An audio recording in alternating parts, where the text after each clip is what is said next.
So we're going to talk about frequency and vibration.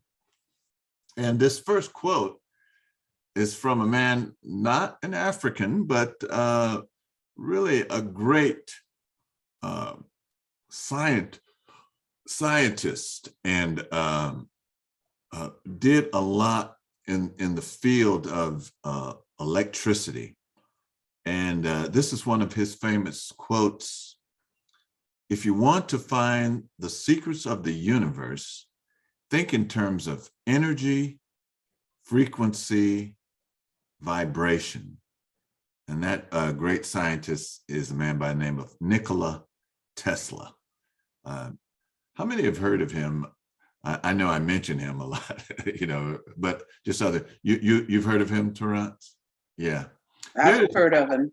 There's a great, so I clicked that thing, I can't see anybody now, but there's a great movie, a documentary. It was a PBS documentary. It's called Tesla, Master of the Lightning. And I believe that you can get that on YouTube. I think if you searched, it's an hour and a half, so you're going to invest some time watching it, but it shows the life of Tesla and the things that he invented.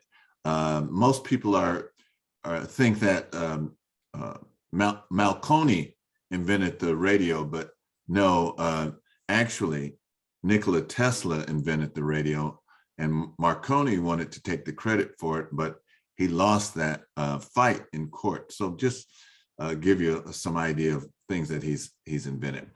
And here's another quote: "Our entire biological system resonates to frequencies. Mm-hmm. Your energy is worth more than any material matter. Your energy is your currency. Mm-hmm. What you put out, you get back.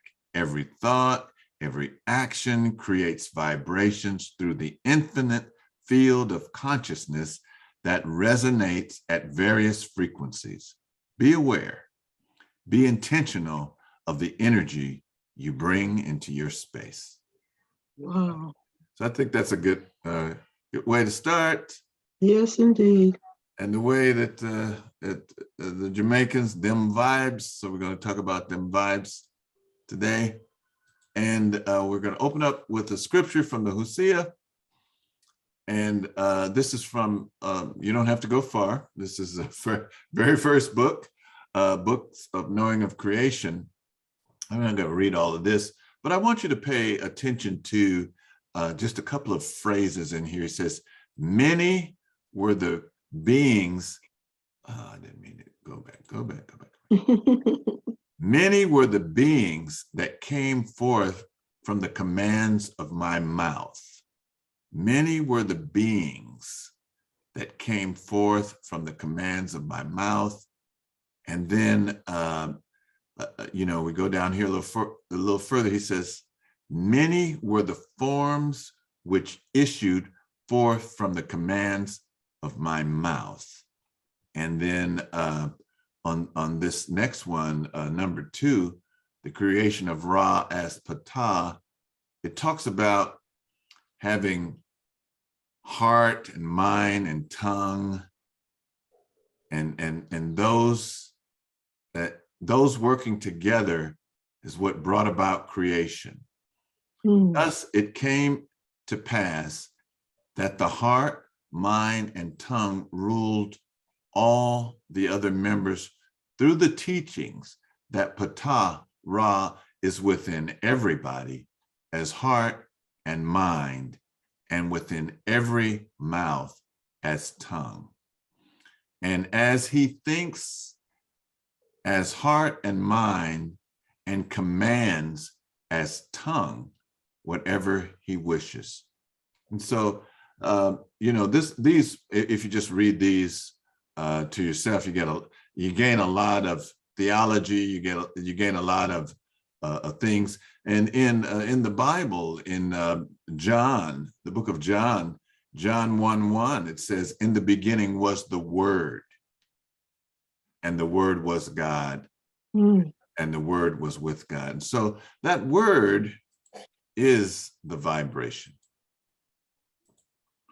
So a few years back, I was on the internet and I ran across this thing that's called The Singing Sun. And I started reading it, and this was something that was done by Stanford, NASA, and they set up these microphones and pointed it toward the sun, and it says the sun's sound waves are normally at frequencies too low for the human ear to hear. To be able to hear them, the scientists sped up the waves 42,000 times and compressed 40 days of vibrations into a few seconds. What you'll be hearing are just a few dozen of the 10 million resonances echoing inside the sun. And I told my wife, I came home and I was excited, and I said, the sun is up there saying Om.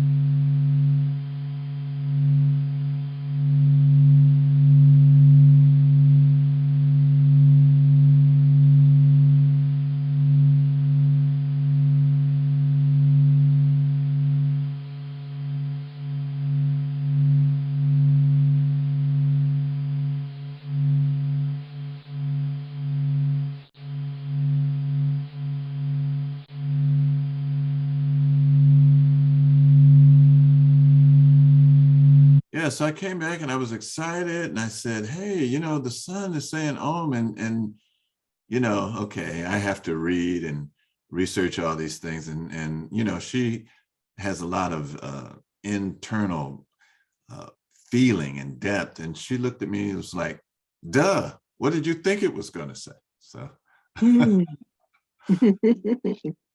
I was talking on Sunday, I mentioned this concept called biogeometry, and so I want to get into that just a little bit. So this man, his name is Dr. Ibrahim Karim, and he's an architect.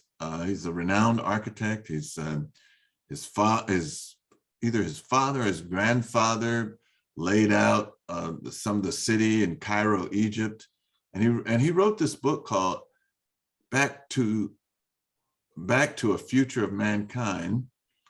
And in that, he says the great pyramids of Egypt and the main cathedrals and mosques of Europe and the Middle East use tools which are basic to the field of biogeometry for laying out their structures. They understood the energies of ley lines and Hartmann and Curry grid lines of the earth, subtle energy emissions from scepters such as the Ankh, the Ujjat, provide healing and detection of these energies as seen in Figure 1. So essentially what he's saying is that these aren't just nice figures, but these were actually things that were used to connect to the subtle energies that are all around us. So even this crock and flail has a purpose other than on the surface, and so does the Ankh. And if you notice, like when you're looking at different Neteru, they all the Neteru are carrying an Ankh. That's how you can tell it's a Neter a lot of times, because they'll have an Ankh and a staff in their hand. But then he goes on, the science biogeometry is the science of establishing harmony in energy quality exchange between biological fields and their environment through the use of design, language of form, color, motion, and sound. It is the resulting subtle energy harmony which brings about the healing qualities of biogeometry. And then we showed this picture a couple of weeks ago. It's from the Purba, or the temple of Abydos. And here you see this netter. This is Chehudi. And what is he doing? He's holding the ankh to the nostrils of this Pur'ah. That's more than just a pretty picture. It's providing this symbol of life to the nostrils of this Pur'ah. Now, what we study is not disconnected rather at the, like at the 30th parallel when we look at the continent of Africa, but it actually encompasses most of the continent. And so this man, Michael Tellinger, wrote this book, Temples of the African Gods, revealing the ancient hidden ruins of Southern Africa. And in that, so here's this ankh, and this is on a petroglyph in South Africa, and it may go back 200,000 years. Mm. The ankh inside a circle radiating life. And here it is again, and it has some explanation. Let me just read a little bit of it. This petroglyph is worth 1,000 words, since the ankh is inside a radiating circle, suggesting that the Lord of Light has the key to eternal life. It also suggests that the secret lies in the frequency of light, or is linked to some kind of vibrational energy that combines sound and light. This knowledge would be consistent with the circular ruins of Southern Africa. There's ruins that I'm not going to show tonight that were used to generate energy by using sound and possibly light. This understanding of the flow of energy in sound and light was rediscovered by Keeley, Tesla, and Rife in the 20th century. So, this ankh is just not something that was found along the Nile Valley, but in fact, it's found all over Africa. And Dr. Theophile Obenga, in his African philosophy, and that's Dr. Obenga surrounded by books. So this is a passage out of his book. Now, when you look at this looks a lot like the ankh that's like getting grounded. And so this is what he says about it. To represent the universe, the Dogon used an image called the Aduno Kine, the life of the world, the sign which incidentally resembles the hieroglyphic sign of the Ankh. Sign number S in Gardner's sign list is given two meanings. One is humanity and the celestial placenta, the upper ellipsis. The other meaning is the earthly placenta, the open ellipsis. In the space separating the two ellipses is a cross-like figure which indicates the cardinal points. So he's breaking this down. This symbol of the universe expresses itself in an entire cosmogony, for it symbolizes the universal multiplication of things and being. At the same time, it serves as a material vehicle for the entire infrastructure of Dogon life. The architecture of the Dogon houses is based on this primal symbol. Historically, according to the Dogons, it was the source from which all space, beings, and things in the universe flowed. Wow. And here's another example of how the Dogon, this is a Dogon symbol. Now we're going to move on and we're going to go to this place called Dendera. And some friends of mine that are in Kemet, they're actually doing a tour now. They posted this, and I thought I'd save it because we were going to be talking about it this evening. And so one of the names for a temple is Per-Ba. Per is house, Ba, soul, house of the soul. It's known as Dendera, and this is a really hard name to pronounce, but I mean, when you run all these consonants together, I'm not even going to try to pronounce it, but this is how it looks in Medu Neter. And this is a picture I took myself going to the, coming up to the temple, or Per-Ba, and that's it again. And, you know, I'm focusing on this arch that you have to pass through. And underneath the arch are these symbols. And this Keper symbol is the only one that I've ever seen that shows the underneath of Keper. Usually you see you're looking down and you can see the over, and it looks like a human skull. But this, and what this means is when you come in here, the secrets will be revealed. So here, coming up to it again. And just as you come underneath this is what you see. And a lot of times when I was with Dr. Ben, they pointed out, you know, there's a step up that you take, and this represents like a symbol of Holy of Holies. Again, the sun, the winged disc, the serpents. And this is actually what's on top of the caduceus symbol of the medical symbol. And here it is again. Those symbols keep repeating themselves. And when you go in this Per-Ba of Dendera, this is the way the ceiling looks. The ceiling looks like this, and it has, and what it's talking about is the hero's journey. It has all the astrological signs and, you know, a lot more.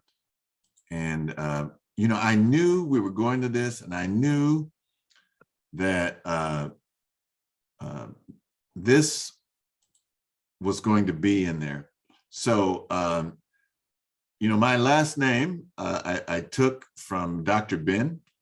Dr. Ben said Alkebulan is the oldest indigenous word for the continent of Africa.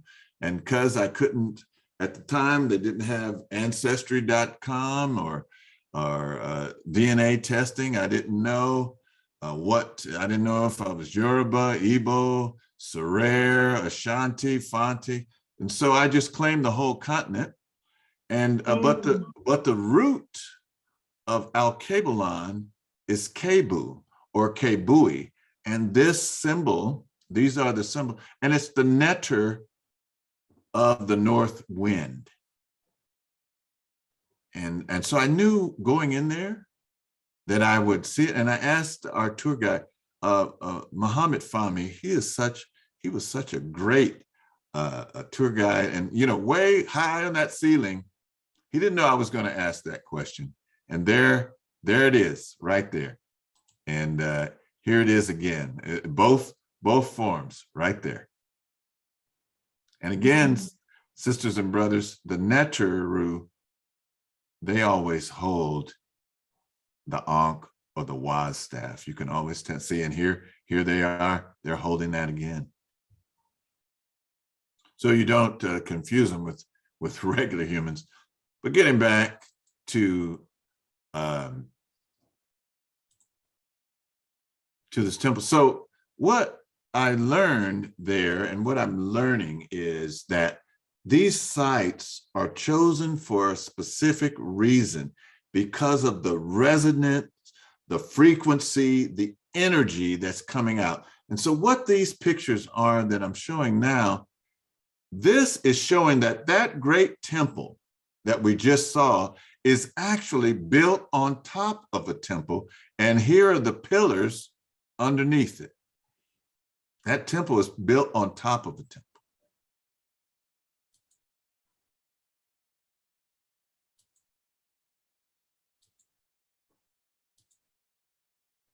And I was able to go, I didn't even know this perneter or myrrh or pyramid was even in existence. It's called the Red Pyramid. It's by what's called the Bent Pyramid. And most people think that, okay, they put the Bent Pyramid there because they were experimenting with structure and, you know, this is the, but no, the Bent Pyramid was designed that way purposely for the resonant frequency that it provided. But anyway, this perneter or myrrh or pyramid is probably older than the Seneferu, and this is how you would say his name, Seneferu. But okay, it's referred to as the Red Pyramid because it's red. It has like a red cast, and people say that's his pyramid. And this, just to give you an example, this. So here's the entrance over here, and so here we are walking, and you got to walk all the way up here to get there. And then when you get there, this is kind of like the you know, landing point. And when we got here, coming out of this tunnel here was an 85-year-old woman. And I thought to myself, and then she had to walk down these stairs. And I said, oh Lord, don't let this 85-year-old woman. So she came up out of here. And you got to go way down, you know. And this is so this guy here, his name is Mo. You know, and so this is us coming out, and that's Hakim's grandson, Muhammad Awayan. And this guy was a tour guide that works there. I don't know his name, but so this is okay. We're going to this so-called Red Pyramid, and this is the arduous task that you have. You got to be fit when you go. I'll just say that. When you go to Kemet, you know, do some exercises before you go, because and sometimes it's very hot.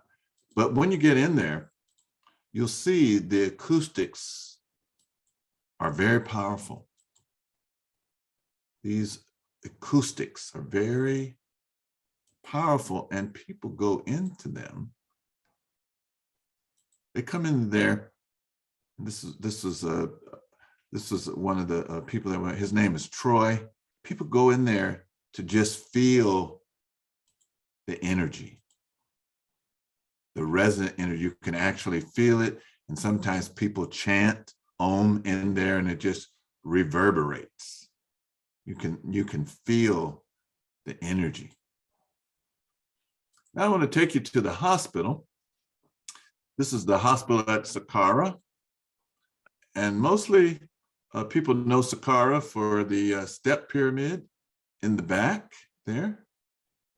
But this area here is known by some, and I have to preface that, okay, not all of Egyptology and chematology accept or study what I'm about to say. So I'm just prefacing that so you'll know in advance. But what was stressed on the trip that I went, this is the hospital. And the Imhotep, which was a title, would sit here and supervise the healing. And the patient would stand on this structure, and then the doctor would put its head in this niche, and it would reveal to him an MRI image of the person standing here.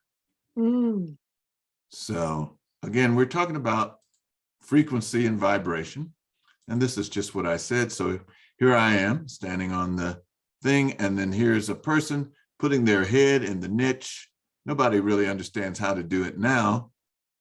That's the niche up close. So when you put your head in the niche, and here the Imhotep is sitting here. That was the place where they supervised the procedure. Mm. So what did you feel when you sat there? Well, I didn't feel, I have to be honest, I just sat there. I didn't feel a lot. You know, a lot of this, I guess the way it was originally has been removed, and this is what's left. And going back,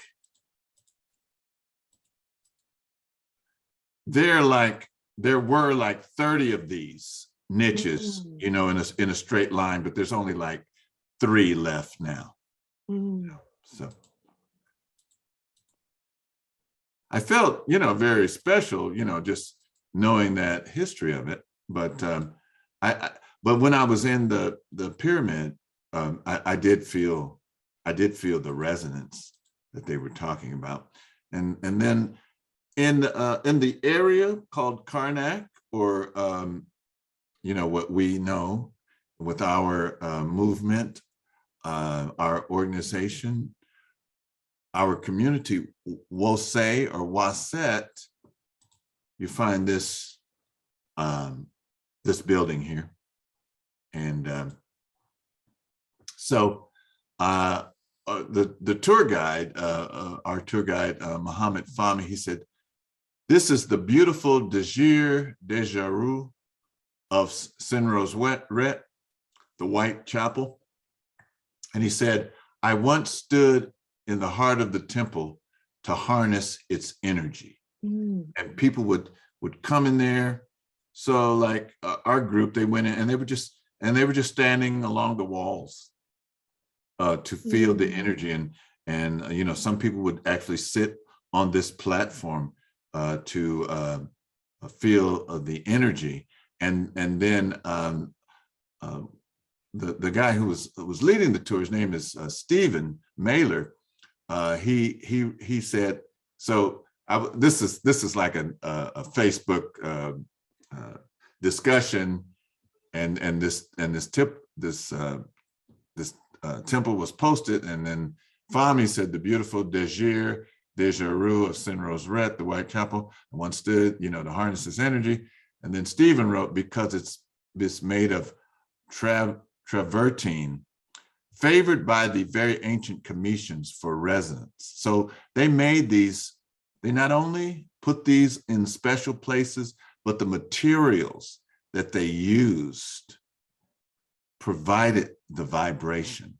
And then, so Fahmy did some translation and transliteration here. So I just want to point out, so you see this flowering leaf with the legs walking, and the owl and the hotep. This is how you write Imhotep. This right here. Imhotep. That's how you write it. And so Fahmy wrote Jed and Medu. I can't even say it all, but what it translates to mean: divine words said by Atum, the wiser, the perfect, Lord of the chief builders, Imhotep. So that's what he was pointing out. You guys okay? Let me stop here. Is anybody here? Is anybody? Are you breathing? Are you awake? What's going on? Let me pause. Let me pause now. What's going on? I presented some information. What's going on in your mind? What do you think? We are listening to you. What's that, Shango? I expect that answer from you. I am amazed. Shango. Oh my goodness. That's funny, man. You missed your calling. You know, you anybody else? Any comments or questions? We are listening to you. We are ready to go. But I do have a question. Yes, sir. I had wrote it down. Now I can't even. Okay. No, I wrote those books down. Mm-hmm. Oh, for the meta netters. So will you ever teach a class on how to recognize the meta netters? You know, I am only able to give the basics. Okay. There are people that are much more able to do that. And if you'd like, maybe not in this, because we're only here for an hour, but if you'd like, maybe we can ask one of those people to join us on Black Knowledge Matters to do that. You know, we can have that. I can tell you what Ma'at looks like. I can tell you what Amun Ra looks like. I can tell you what Waset or Wose looks like. I can identify different Neteru, but in terms of just doing the basics, you know, that would actually teach you. I would recommend other people. One would be Raketi Amin, and I know that her class is. I know that you know it's a class that you have to purchase, but she has been she used to study with Sheikata Jope and Dr. Obinga. So yes, she is awesome, Minister Alicia. Yes, I took her class. And you it did. is Okay. awesome. Yes, Yeah. I did. Yes, Yeah. I did. And at the time, it was 200. Yeah. So And I think it was last year I took it. Oh, wonderful, wonderful, wonderful. Yeah. So I would just recommend somebody like that. You know, I'm just that country minister, you know, from West Oakland. That Minister Alicia said it was worth it. So there you go. All right. Any other comments or questions or we'll continue. All right. I'm gonna go back. All right. All right. So, and then now this is just before, this is in the same area, general areas. It's a bit complex, okay? But just before you get to the sacred lake where people were baptized, that's right, this is before John the Baptist.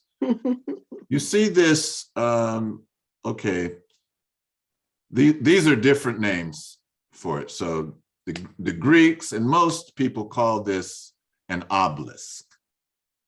And then people who study the Medu Neter, they call this a Tekenu, or, you know, plural, a Tekenu. And then the indigenous wisdom keepers refer to it as Ib-Ra. Ib is the heart, Ra, Ib-Ra, heart of Ra. And so this is kind of loosely chained off, but some people stepped over this chain, and when they hit the, you know, just kind of hit this with their fist on the side, it made this sound.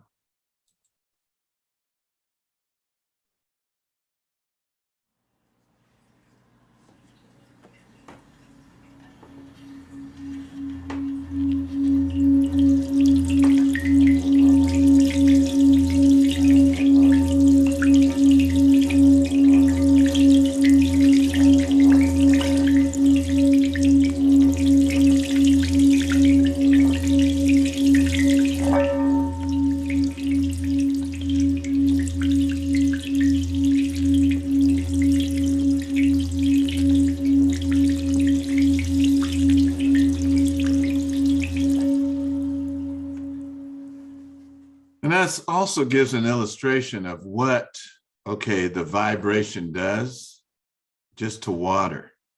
Look at what it is. So, and your body is made up of what?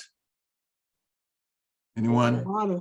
Water. How much? What's the percentage generally? It's high. I can't think of the percentage. Anyone else? It's like 80, Is it like 90%. 80? I think it's- 50%. No, Yeah. it's 50%. Okay. No, it's like 80 or 90%. Your body is 80 or 90% water. Mhm. And so just the sounds, I'm gonna play this again. Look at what happens. The vibration.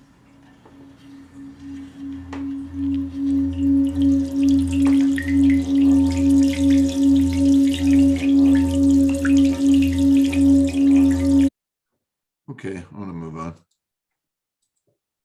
Mm. Would 60%. it do, Minister Imhotep, would it make the water do that no matter what type of bowl? If it's, because I've seen a lot of them are like glass. You Would know, it- there's like these crystal bowls, and that's really Yeah. interesting that you would say that, Tony, because the next picture, and I wasn't sure, you've confirmed that I should put this picture in, because next time if I'm fortunate enough to go to Kemet, I'd like to go to this. There's this area where it's just nothing but quartz.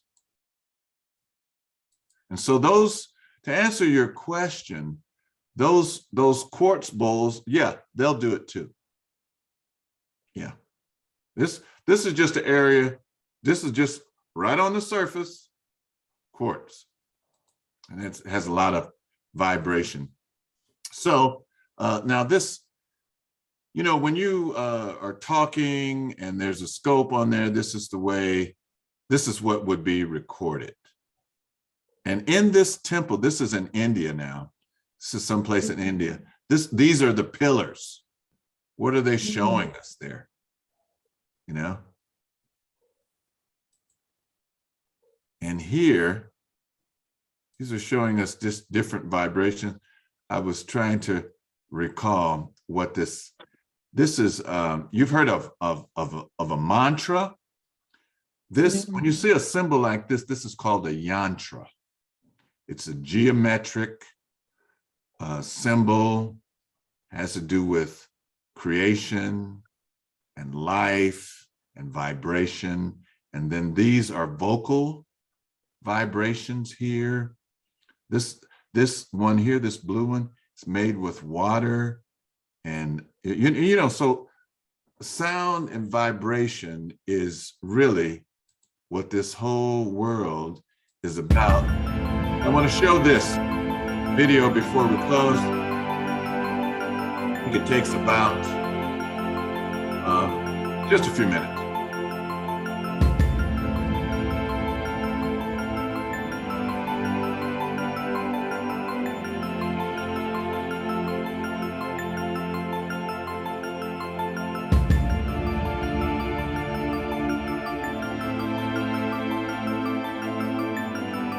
Some salt or sand on a metal plate.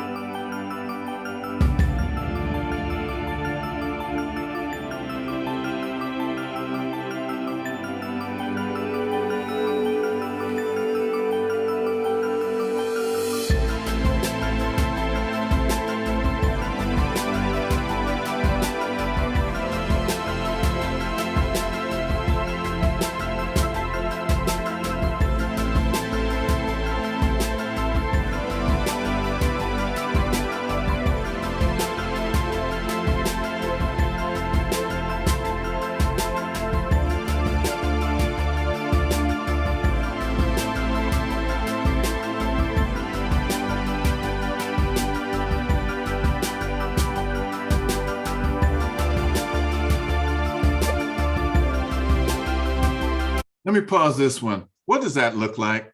Anyone?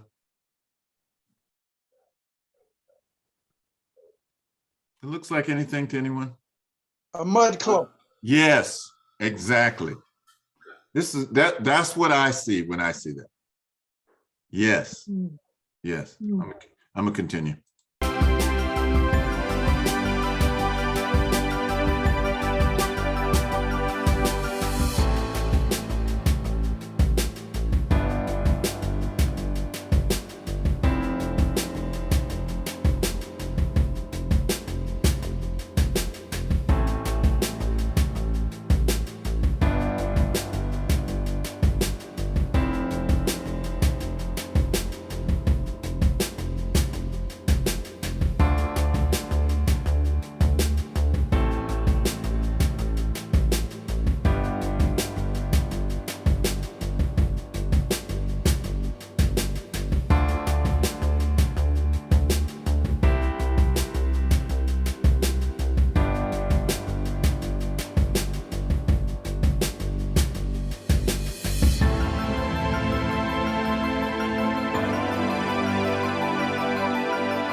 What does HZ stand for? Hertz, hertz, Oh, hertz.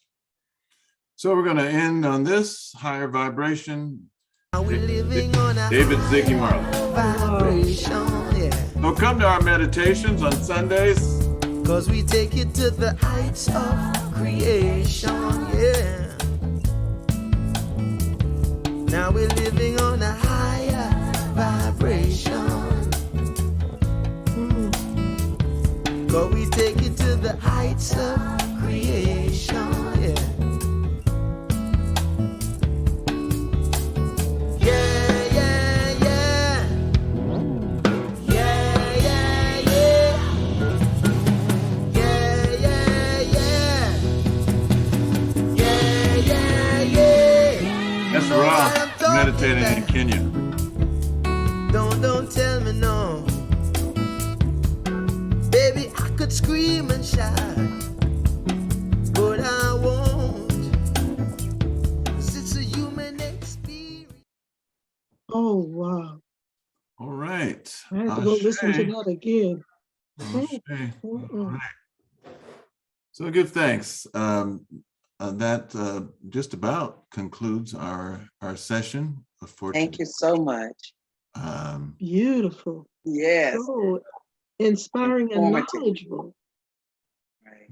Give thanks. Minister glad- Imhotep, Knowledge. yes. excuse me, did you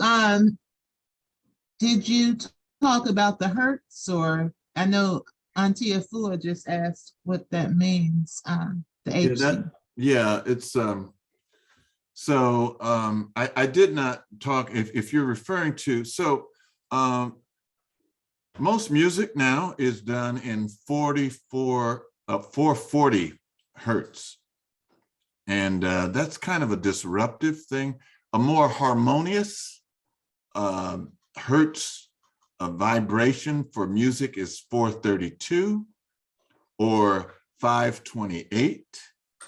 And there, you can go to YouTube and find songs in 432 or 528. And there are other vibratory rates that I just don't remember right off the top. Is that what you're referring to, Sister Judy? Yes, I was just wondering if you could explain briefly, like you just did, what it was, because in that video, weren't they showing different hertz values? Yes, yes. But they were very high. I was surprised. They kept going, they were large numbers. So yeah, I'm assuming they were intensifying the vibration of yes, freedom? they were. They started like at 300, and I think they ended around 1400. Don't quote me exactly on those numbers, but what they were showing is just when you increase the complexity, the vibration, you get these different things. They do that with salt or sand, and they also do that with water. And like they'll put like a speaker.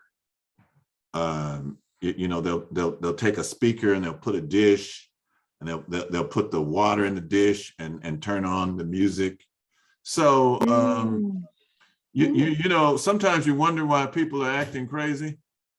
It's the vibrations, literally. That's part of it. And I was to prepare for this, I really started getting into Dr. Ibrahim Karim's, and they have a whole thing on it. It's called BG3, and one of the things that he was saying was, okay, they're going to convert people now to from gasoline to electric cars. So you're going to sit on a battery, and you don't know what that frequency is doing to your system. Just things to think about. And so Dr. Karim and he has a daughter, and what they've done some things like, okay, they grew some vegetables. There's a picture that I didn't include. It's like, okay, they grew a sweet potato, or yam or something like that. Might have been just a regular potato, and they used salt water, okay, just straight salt water, and it was all shriveled up.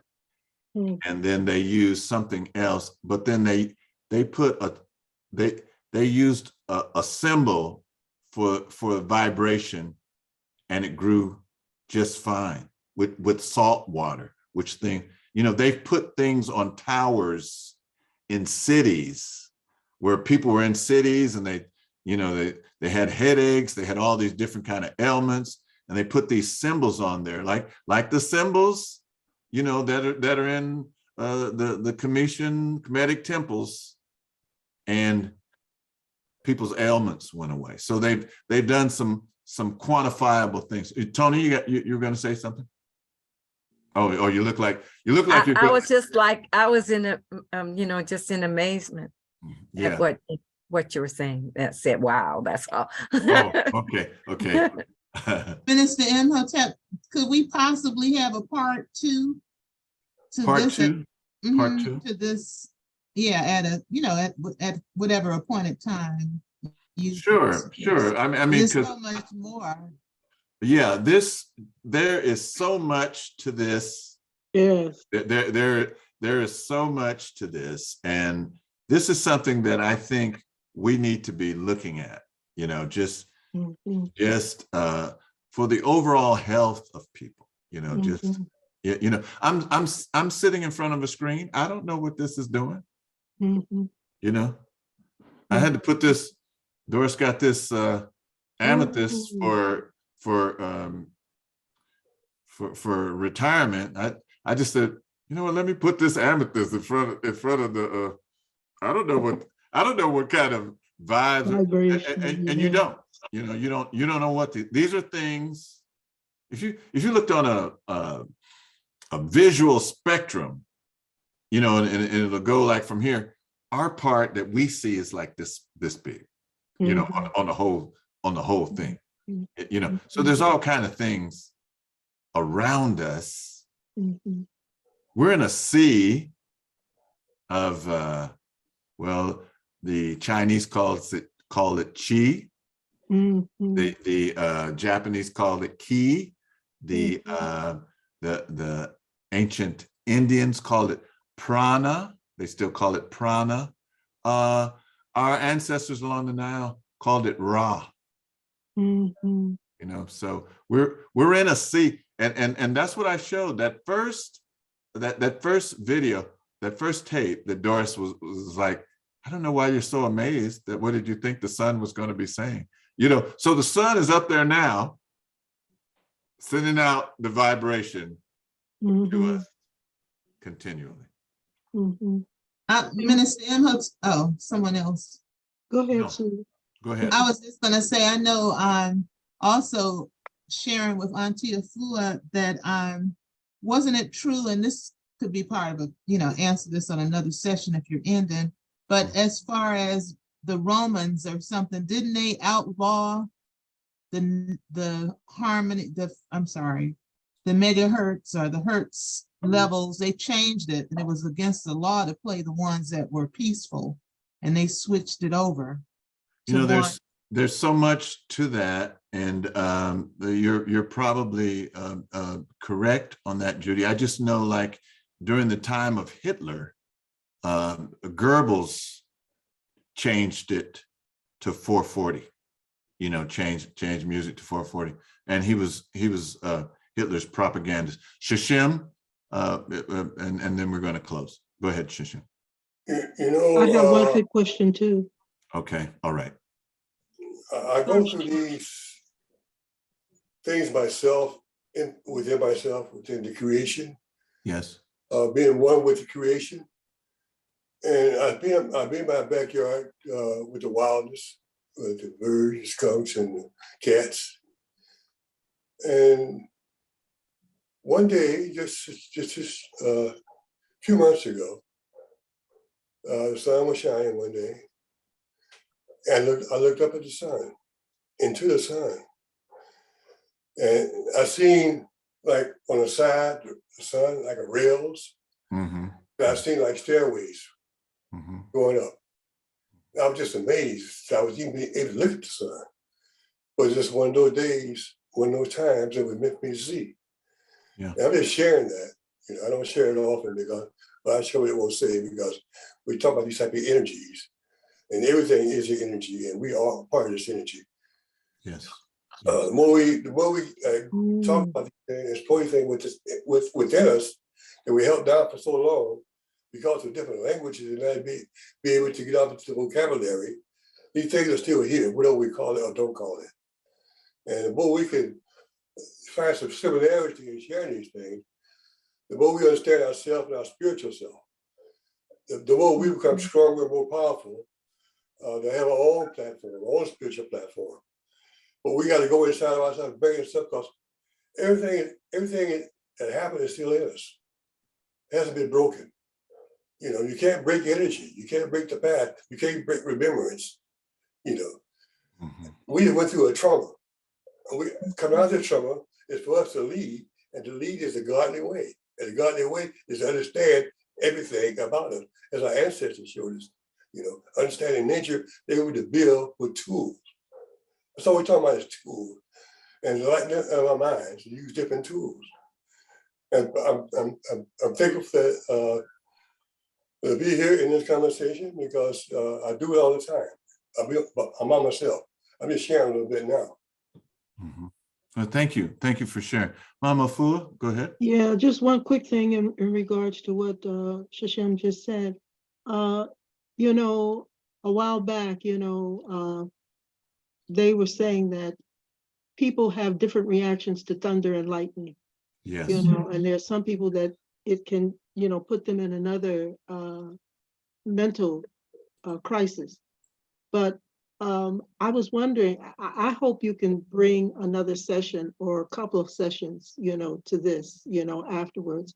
And one of the things that I really wanted to ask about was the vibration of the drums, you know, and a lot of the other musical instruments that are used in our African traditions today, you know, because they create vibrations.